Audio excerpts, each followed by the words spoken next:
the Rise Up See Red podcast, all about the Arizona Cardinals and the NFL, featuring insider and outsider perspectives. Enjoy the best hour of Cardinals talk on the web. Now here are your hosts, Jess Root and Seth Cox.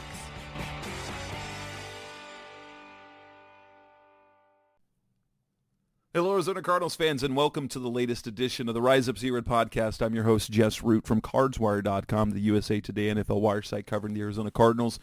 Recording on a Thursday night with Revenge of the Bird, Seth Cox, SB Nation's Arizona Cardinals site, and also one of the hosts of the original Draft Breakdown podcast. We've already had one show this week. This is episode 461. Seth, we've now split our shows up into two, plus the bonus show that I will record on Friday with Giants Wire's Dan Benton. So we're starting to hit the 2-3 shows a week, so I hope everyone's happy about this. This is dedicated to the Cardinals versus the Giants, Seth. And what the hard part is, do we even know what the Giants are after 1 week of play? No, this was the worst possible game one to get an idea of what the Giants are. I mean, not just their play on the field, but the fact that they had to deal with basically a torrential downpour, and the fact that now by the time this drops, we'll probably know if their two best offensive players are going to play. But it was a bad week for the Giants, and it made it where you really don't even know what to expect coming into this game, because you now are saying, okay, was the 22 Giants a fluke, or was the Giants game one a fluke? And obviously there might be a happy medium there, but for the most part, we just really have no idea yet. Yeah, so let's talk about what we think we can expect from the Giants, both on offense and defense. I will say this, like if we go back to way back in the offseason when the schedule first came out and we were making schedule predictions, I had the Cardinals winning this game. That's the only game that they win in the first, I think, 8.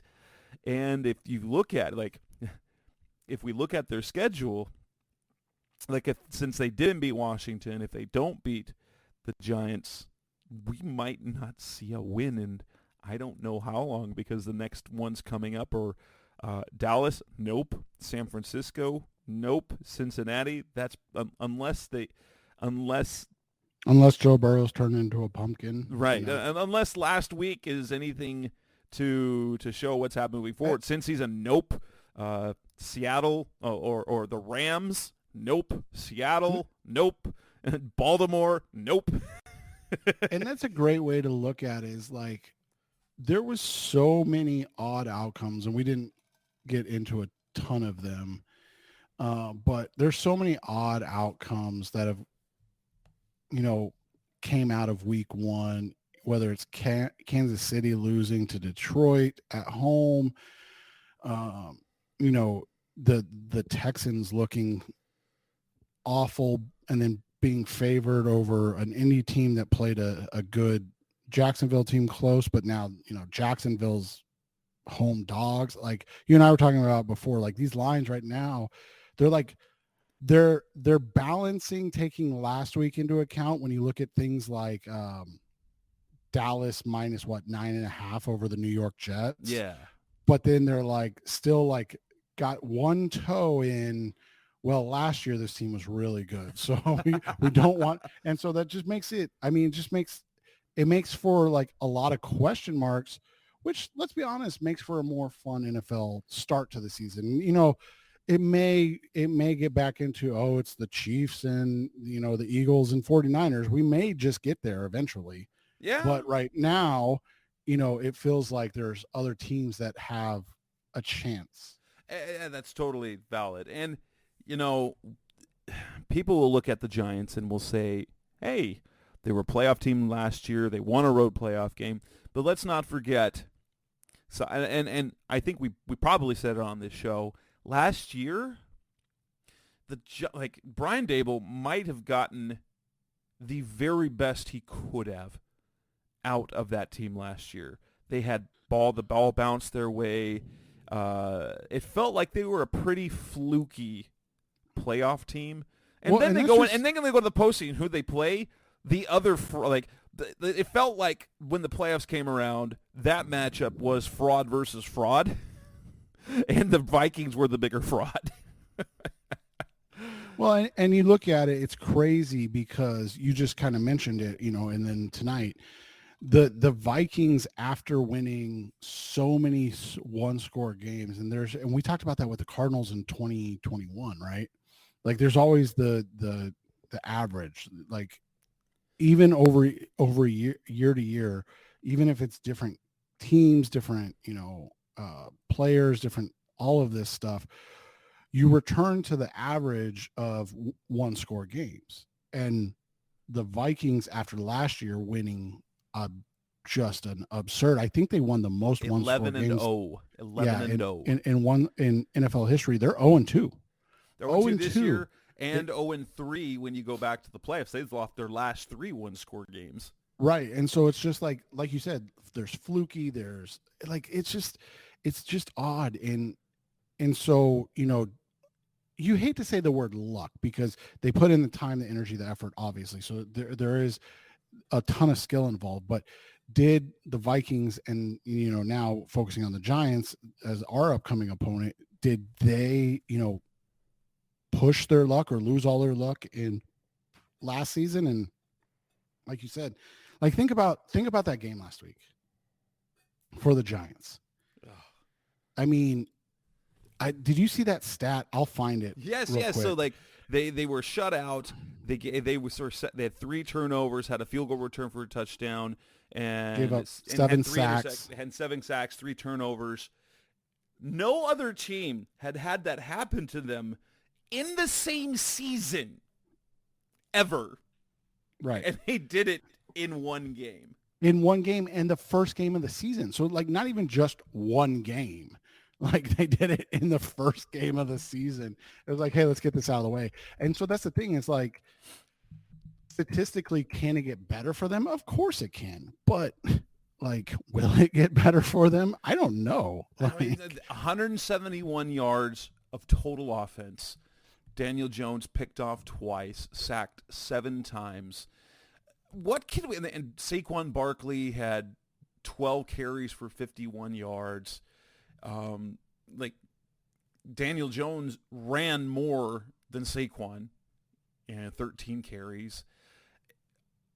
Is this from what do we know about the Giants so far? I mean, from preseason, is this still supposed to be the Saquon Barkley show?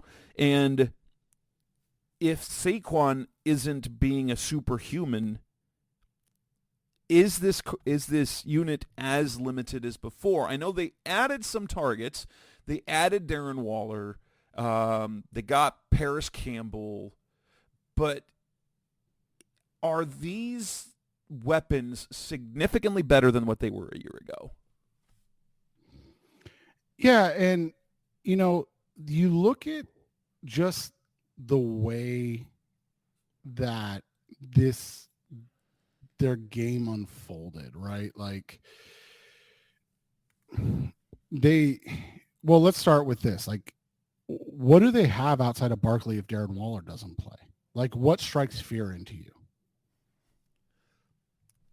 I know, and it's not being disrespectful. It's really not. And it's because they do have talented players. Like Darius Slayton is no slouch. Paris Campbell's talent. Sterling Shepard, but they're complementary. Like what they've proven to be are complementary players, right? Right. Like if you look at it, like Paris Campbell might be a low end 2. You've got Darius Slayton who might be a low end 2. You got Isaiah Hodgins who might be a low end 3, right? Like, so you have all those guys. And so you're like, okay, what are we doing? Jalen Hyatt barely played in the game. Like, so what are they? And so that's where it comes from. Like if Saquon Barkley is not carrying this offense and Darren Waller's not in the game, it's really very similar to the Arizona Cardinals, right? Like they don't have, and I would even say at that point, you would say the Cardinals have the more high-end playmakers. I wouldn't just say like flat out better, but they would have the more high-end playmakers. Right, because like, I think you like Hollywood better than any of the receivers that the Giants have. You'd take Waller over Ertz, obviously. You'd take Saquon over Connor. But and then the offensive line. The issue is that if Andrew Thomas isn't playing, protection's an issue. But defensively, so do we know anything defensively? Granted, Dallas is one very, very good team. But defense, Dallas didn't do much offensively. They had 265 yards of offense. Dak had 143 yards passing. They only rushed. They did rush for 122 yards. But they didn't have to, because when they score on special teams, you score on defense, and you don't allow the opponent to do anything. Your offense doesn't need to do much. And I love Dexter Lawrence, their interior defensive lineman. I think he's genuinely one of the better players in the NFL. I would love to have a guy like that on the Arizona Cardinals. I mean, we do the weekly questions with the enemy, right? And that's one of the questions they asked is, if you had to pick one player, who would it be? And I think most people would just assume you take Andrew Thomas, and ideally, for the Cardinals, Paris Campbell is an equal to what Andrew Thomas has become in his career as a second-team All-Pro guy last year. Just got a 5-year, $125 million contract. But man, Dexter Lawrence, I mean, a 6'4", 340-pound interior two-way guy that can. He's a difference maker. He is, and last week he's the only guy that got any pressure on the quarterback. And like you said, Dallas is a really solid offensive line. Dak Prescott's a very athletic quarterback, but he's literally the only guy that did anything on this team. I mean, and so when you look at it, Kayvon Thibodeau had a nice rookie season last year. He's a very good player.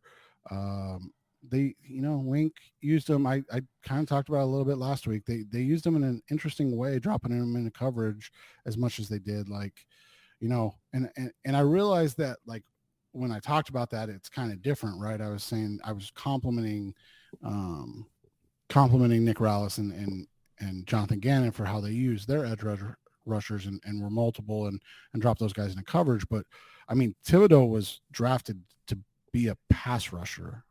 That's the difference for me, is you drafted this guy 5th overall in the draft to get after the passer. And it's like what we used to scream about with Chandler Jones, right?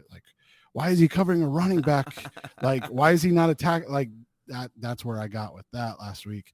But the defense, it's solid if unspectacular. I mean, that's what they've been.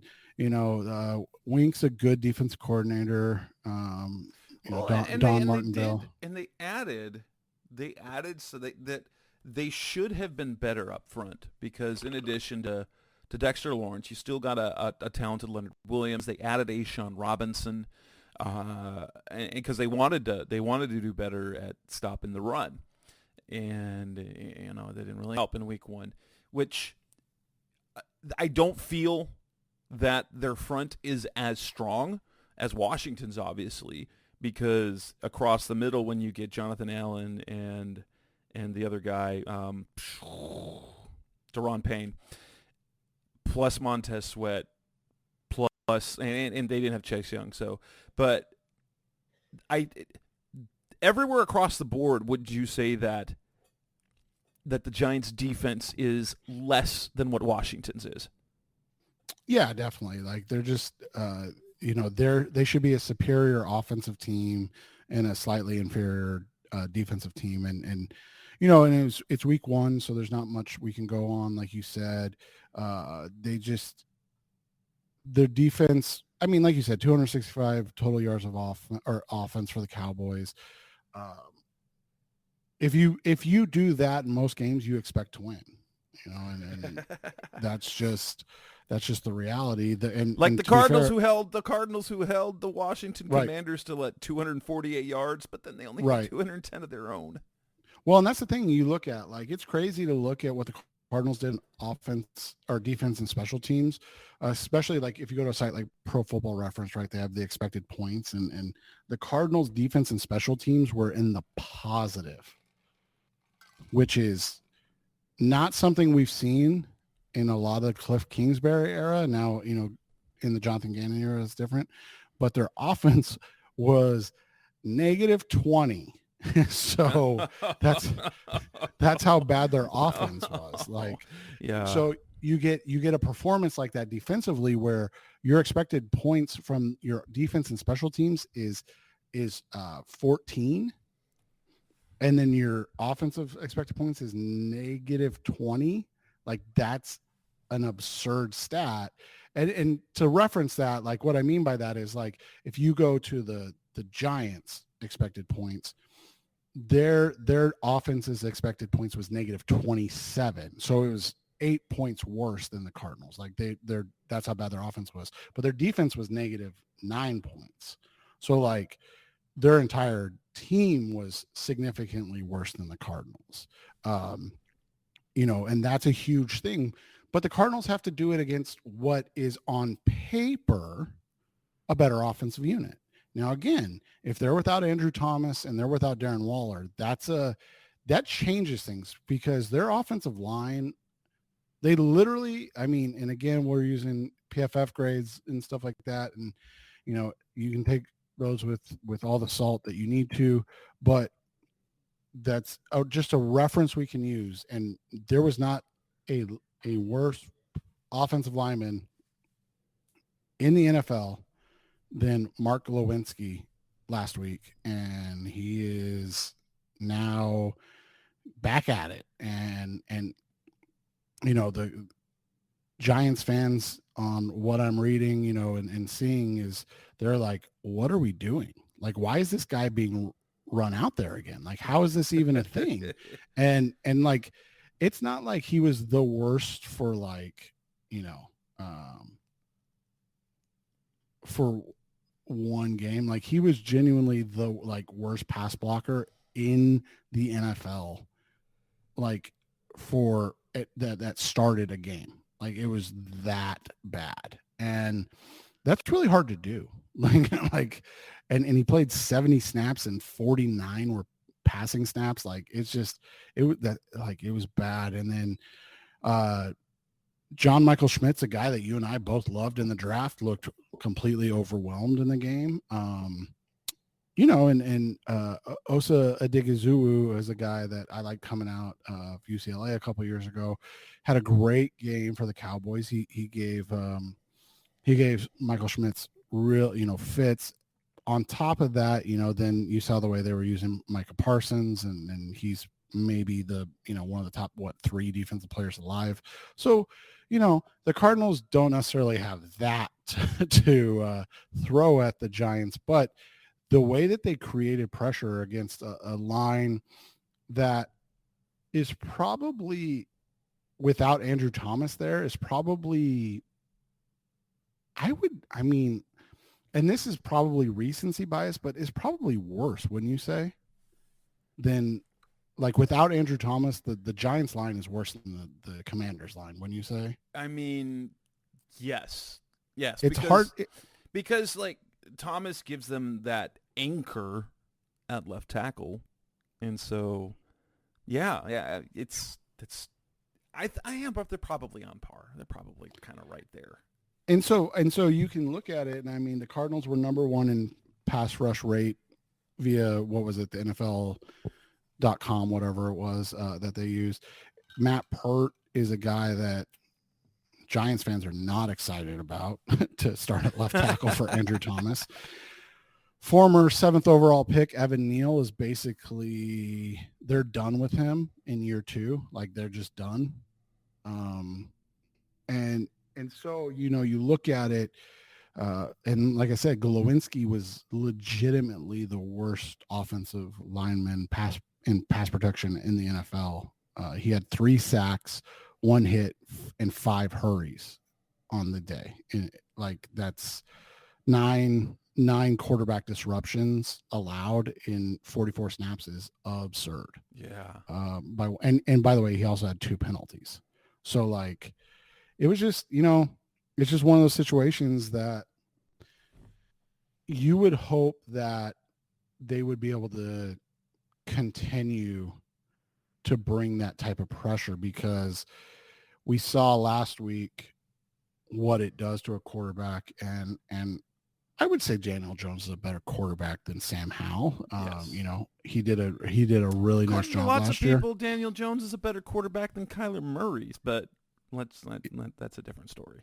Yeah. So I mean, so you look at it, it's going to be an interesting test because, like you said, like it's a heavy recency bias. Yeah. So we just have to kind of take a step back and see what happens. Yes. So coming up next on the Rise Up Series podcast, special Cardinals talking about. Let's move on to now talk about the matchups. Let's talk about the keys for a potential win for the Cardinals and what matchups we're looking for. That's coming up next on Rise Up Series.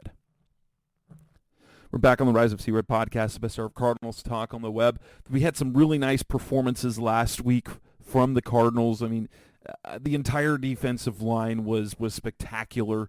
Let's kind of talk about the keys first. I think it's going to come down to, right, for me, basically 2 things. Can they replicate what they did defensively against Washington?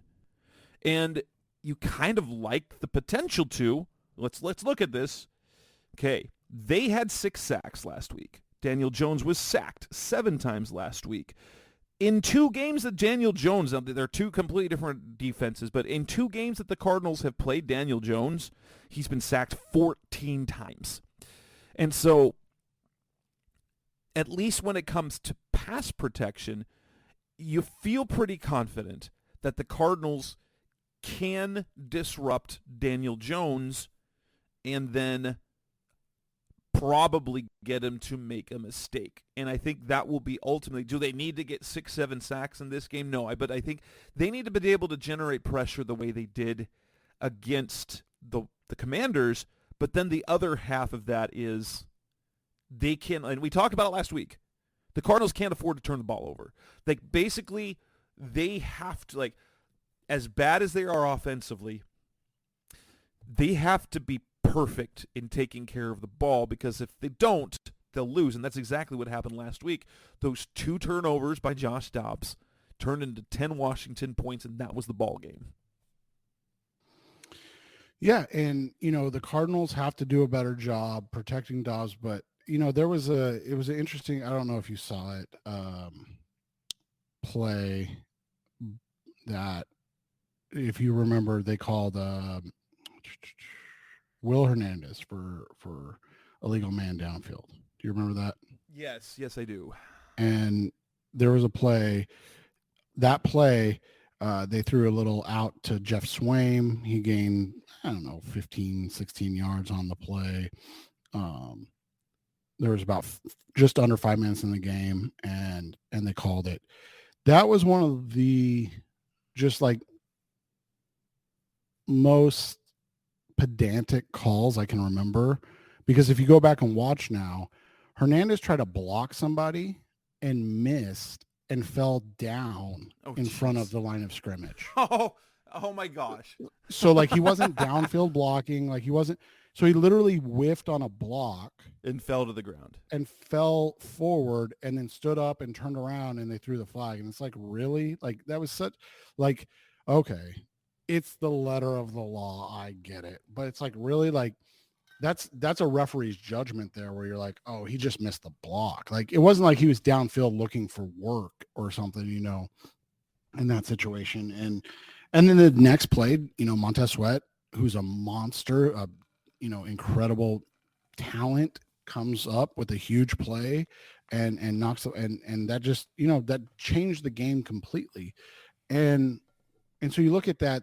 So it's not just that they have to do a better job of protecting Josh Dobbs, literally, but they have to do a better job of protecting Josh Dobbs from having to make a play. Does that make sense? Like, yeah.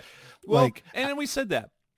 he's not a playmaker. Like, the best that you're going to get is a caretaker of the offense who dinks and dunks and gets them, maybe makes, and he did. He made basically one big play throw, and that was in the first quarter. What was that, in the first drive?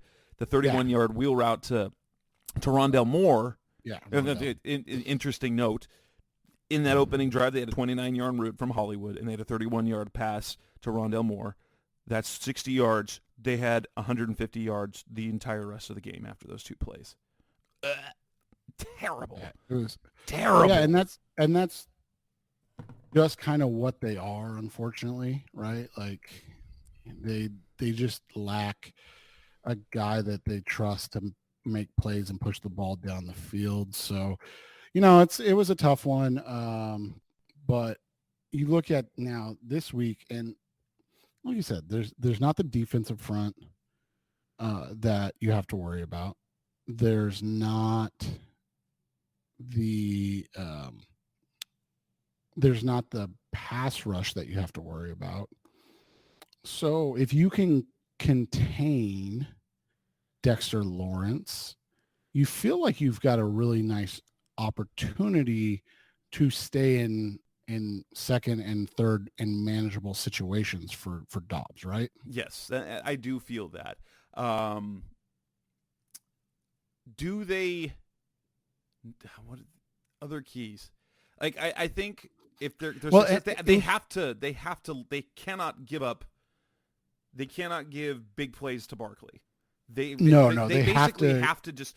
Barkley can have a volumish game, like he can have 70, 80, 90 yards, but it's got to be 4 yards at a time. Yeah, it has to be one of those games where he gets 25 touches and 125 yards. Like, whether it's through the air, on the ground, and he does 125 yards of offense, and then, they throw for another 125 yards. And you're like, hey, that was a great game.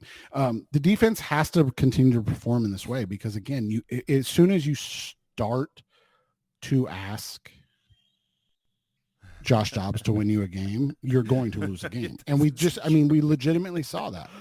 Like, when he didn't have to make a play, when the game was in that, ebb and flow of the early game, he was fine.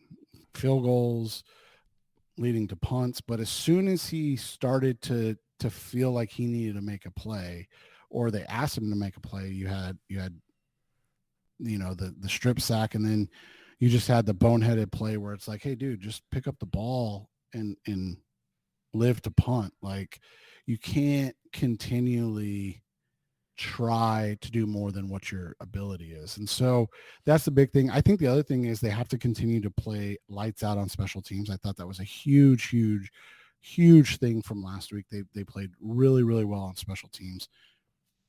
And then I think they got to figure out a way to get Connor going more this week. You talked about 122 rushing yards for the Cowboys. The Cardinals, last week on the ground, they only had 96 rushing yards. So that's got to be, and like you said, what was that? 30 of it was Rondell, or it was 29 of it was Hollywood. Yeah. So you gotta love your backup running back Keontae Ingram, who had 4 carries for minus 10 yards, 4 consecutive minus carries before he had a 6-yard gain at the end. But like he had 4 carries for minus 10 yards and ended up with 5 carries for minus 4. That's less than ideal. Well, right. And you look at it, and let me ask you this, like, is 20 touches where you think Connor needs to be? I feel like that's probably what you can, like, you give him, like, all as it is. He had 19 touches. Yeah. He's already on the injury report. So yeah, that's why. So was what I was going to ask you is, like, how do you game plan for that? Because, Brown had 4 touches for 57 yards. Marquise had 5 for 45. And then Connor had 19, just call it 20 for 70, right? So yeah, I think that's probably the sweet spot for Connor. They just need more from the receivers in the passing game, which you're probably not going to get much more with Josh Dobbs at quarterback. Well, I'll say this. the 5 receptions for 8 yards cannot happen again for James Conner. If that happens again, they're probably going to lose. That's true. Like they can't Washington average. had him so bottled up that Right. that was And he great defense by on those plays, and also that was just after. I will say this, and this was likely because of the defense, that the offensive game plan after the initial drive was very unimpressive, either just because of circumstance or whatever, because it was dump off, and Washington tackled extremely well. Right. Well, and you look at it again, one of the situations you have is he's running for 4.4 yards a pop. Why are we force feeding him passes? And not getting the ball even out of the backfield to Rondell a little more, right? Like, and Rondell had 3 receptions for 33 yards. And like you said, one of those was 31 yards. So he had 2 catches for 2 yards after that. So like that got back to what we complained a lot about with Cliff, right? Like, what are we doing? Like, let's get the ball down the field or in space a little more. Why is everything in congestion and things like that? So that was the result of the fact that Washington was getting to the quarterback pretty regularly. Right. But schematically is that. Now, matchups that we want to watch, I don't know who's going to be playing. So Zaven against Matt Pert, I think, is one we want to see, right? Because of what Zaven did in the last game. And I think you really have to be excited about Dennis Gardeck against Evan Neal, because Evan Neal looked sluggish. I don't know if I think that's something that New York can take advantage of in the run game, right? Because Neal is just such a massive human being. And that's where Victor Dimukeje comes in, because you realize, like, we remember it felt, you said it on the last show, is that it felt like Gardeck played more than he did. And the fact that he's listed as the starter, but it was actually Victor Dimukeje who was in there in those base defenses. He's a strong run stopper, like, at least in terms of discipline, and it'll be interesting to see if that's how they combat that, is to schematically try and force things with Saquon that way. But yeah, I was like, Gardeck versus Evan Neal, Zaven against Matt Pert. I'd like to see, and LJ Collier hasn't practiced this week, so he may not play, but I'd like to see, these guys on the interior take advantage of Glowinski and Michael Schmitz and their struggles. They're not Osa Odigizuru, but they can give you something. And I thought they did a really nice job in week 1 of feeding off each other and when they had their opportunity, making plays. And the Cardinals need Kaiser White, Budda Baker, and Jalen Thompson to really, really take care of Saquon Barkley. If Darren Waller plays, it just becomes a different matchup, because nobody in the NFL, even the Cardinals, but nobody in the NFL has anybody that can match up with Darren Waller. Like, he's just that good, but he's had a hamstring issue. He continues to deal with that hamstring issue. My philosophy, again, 100% would be if these guys can go, they would go against the Cardinals over holding them out and going against the 49ers in San Francisco. But that's just how I would do things. Right. So on the flip side, they have to look at it and they go, if they hold them out, especially Andrew Thomas and Darren Waller, it's a whole different ball game, really, because like I said, like, the receivers aren't as good as Washington's. The running back's better, without question, and that's no shot at Brian Robinson or Antonio Gibson, but Saquon Barkley is just a special talent. He's special. But the wide receivers in Washington are far superior. The offensive line is probably a wash if Andrew Thomas doesn't play, if not a slight lean to Washington. And then Daniel Jones he has to respond from last week because it was bad. Like that was one of the worst quarterback performances we've seen in a long, long time. From a guy that's getting paid $40 million a year now. Right. And well, we've seen it. Like he was better with the football last year, but what made him better last year, like basically his success last year was doing less. Right. Oh yeah. It was doing less. Now he did run the ball. Like they used his legs more last year, and that was something. He ran the ball 13 times last week, and he was sacked 7 times. So he's getting a lot of use. But the problem is that there was no playmaking. He was under duress the entire game, and which for me it's you like the potential of that because the Cardinals showed the ability to get to the quarterback. The Cardinals historically get to the quarterback with Daniel Jones. I mean, 14 sacks in 2 games. Daniel Jones has been sacked 14 times in 2 games with the Cardinals. So yeah, but like other than that, I think would be a combination of Kaiser and Jalen Thompson that's going to be covering Waller. Yeah, you would think so, wouldn't you? I mean, they're not going to put Kaiser, and I think they do so much zone coverage that it's going to be a team effort with things.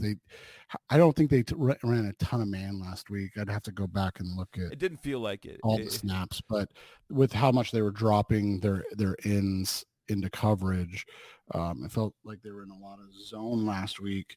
But yeah, you would think that it's going to be a combination of Zaven, Kaiser, who was the safety they brought in that now Kayvon Wallace, yeah, and Jalen Thompson, and then they'll do some things to throw some stuff at Daniel Jones and just see if they can continue to make him look bad. Because I mean, you look at last year, and you talked about it, and I'm trying to find the number. I can never find this. But so last year he had 5 interceptions all year. He threw 2 already this year. But I'm trying to see, did he lose either of those fumbles last week? I don't know how to look, but anyways, he fumbled twice in the game. Obviously, it was raining. I get that. It was a torrential downpour. No, he recovered both of them. He recovered both of them. But this is a dude that he's gotten better. But remember, as a rookie, he had 19 fumbles. His second year, he had 10 fumbles. That was one of the problems he was having, right? Is that he struggled to control the ball. And so, he's already had 2 interceptions and 2 fumbles. Again, I get the weather is a huge aspect of it. I truly, truly understand that. But it's just, man, that's a tough way to come out. So as the Cardinals, you have to start you have to get pressure on him early in order to make sure that he doesn't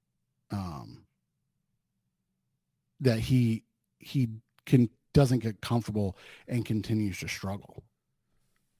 Coming up next on the Rise Up Series podcast, Best of Cardinals Talk on. Let's wrap this up, make our predictions, our picks, and talk about some of the prop bets some of the props that we like for this game. That's coming up next on Rise Up Series. We're back on the Rise Up Series podcast, the Best of Cardinals Talk on the web. This game, and so the Cardinals have to, if they're going to win a game, this is the one to win. Now, yeah, it gets really hairy after. Yeah, it does. So I believe, and what we saw last week helps me feel confident. I've always felt that this is the game that the Cardinals would win because I don't believe in the Giants I did not believe, I don't believe that they are going to be as good as they were last, or as disciplined, or as lucky, and they sneaked into the playoffs. And granted that if this is a hungry squad, they're going to come out and they're going to try and punch the Cardinals in the mouth. They're going to try to play smash mouth football with Saquon Barkley. But the way the Cardinals defense played, combined with what we saw in limited action in the preseason, gives me I trust right now against less than elite offenses that this defense is going to be very physical and is going to make things difficult for them. And with that, if there's any offensive improvement, which there should be, simply more time on task. And two, New York's defense is not as strong as Washington's. No, they shouldn't present the same type of problem. And so the offense should be better, and I believe the defense can have the same sort of success. So, for my over at Sportsbook Wire, I write an underdog picks every week. And last week I went 3-0, toot my horn. But I had the Cardinals covering last week, and I'm going to the well again. Now, I was not bold enough for the column to say the Cardinals would cover the 5.5 points. That was the line then. I think 5.5 points is crazy. I know that some sports books that have it down to they have it down to 4. Let me actually see what it is on BetMGM right now. It is down to 4-point favorites, but I actually have the Cardinals winning this game. I think it'll be ugly. I think it'll be ugly, 2017, maybe 23-20. So I'm not as confident in the total, but it's going to be a close, ugly game. I think that's the only way the Cardinals will be able to win until Kyler gets back. Yeah, and I'm of the opinion that this is a game that's close again, but until I see something, because remember, neither of these teams have scored an offensive touchdown this season. And the Giants obviously haven't scored a point, but the only team in the NFL, which is crazy. But their offense has more competency than the Cardinals from just historically. So I'm still taking the Giants to win, but again, and it kills me that they moved the line because I had it 17-13. So I've got to push now. But I've had it 17-13, Giants win. I had it again, Cardinals cover, Giants money line, or their opponent money line, and the under. That's where I would be right now. If you gun to my head, I would still take the Cardinals to cover. I'm not impressed with the Giants enough to hear or to make a different call. But we'll see. I mean, because all it takes is one, right? It just takes one to get going. Yeah. Let's look at some of the player props. There aren't a ton for this game. I think that's going to be the case all year for the Cardinals. But if we're looking at passing props, 184.5 is the line for Josh Dobbs. Under. What about 207.5 for Daniel Jones? Oh, see, I think that they could throw the ball enough that he could hit that, but I'm going to go under on that one too. I would agree on both of those. Touchdown passes. Dude, but can we address why on earth is this over under 40? Well, 40's honestly. Last week it was 38, and that's the lowest in the entire NFL. I know. I would have gone 36.5. I would have been like, one of you teams scored offensive touchdown, then I'll make a decision. I guess that makes sense. I don't think I've ever seen, I'm trying to think back, I don't know if I've seen a projected total lower than 38. And I believe, though, if you're just going by reputation, New York's offense is considered better than Washington's. Yeah. Oh, I understand that, yeah. And I'm right there on that board because I think it might be 23-20. And so that's like, if 40 is really, that's really close. Touchdown passes. Touchdown passes. They have a really stupid one here. So Josh Dobbs over half a touchdown. So over 0.5 would be minus 210. I don't even know about that. I wouldn't take it. Like if you're no, gonna you get really nice. You get nice plus odds at plus 155 on the under for that. Yeah, and I think plus 150. Yeah, it's minus 200. That the juice is just not worth the squeeze on that. Like it's just. So I wanted to ask you about one because there's two that I really like, but there's one that I think is like one that I would hammer, and that's Daniel Jones rushing total. Now we use DraftKings because that's what they have us use. He hit 43 last week. He's historically since Dable took over, he's averaging what was he at last year? Let's see, 44 per game. I feel like he's going to hover right around that 40 number. I would. Well, what's the line on DraftKings? On BetMGM, it's 34.5. 34.5 for minus 115. I feel like that's an easy over. Yeah, because especially if the Cardinals can limit Saquon at all, right, and then he's going to have to run. He's going to have to get out of trouble. Yeah, that's a good one. But what about the numbers for Saquon and Connor? 73.5 for Saquon, 64.5 for Connor. Do you think? I mean, that's the thing. If Arizona actually is able to force them to beat them through the air, Saquon's not going to get enough touches. Right, like last week, 12 carries. Right. I'm guessing. I guess we'd have to say. Interestingly enough, at least on BetMGM, that the under is the slight favorite at 73.5. They have minus 110 for over 73.5 and minus 120 at under 73.5, which is kind of I guess the juice is different on this one. It's normally minus 110, but these are minus 115 on those. So yeah, if the Cardinals are going to play the way we think, well, at least I think they're going to, I think that's a safe one is to say is under 73.5, in that I would go with over 64.5 for Connor. Not because I think he's going to have a big game, but I think he'll probably be around the kind of 70, 75-yard mark. And what is your odds at for that?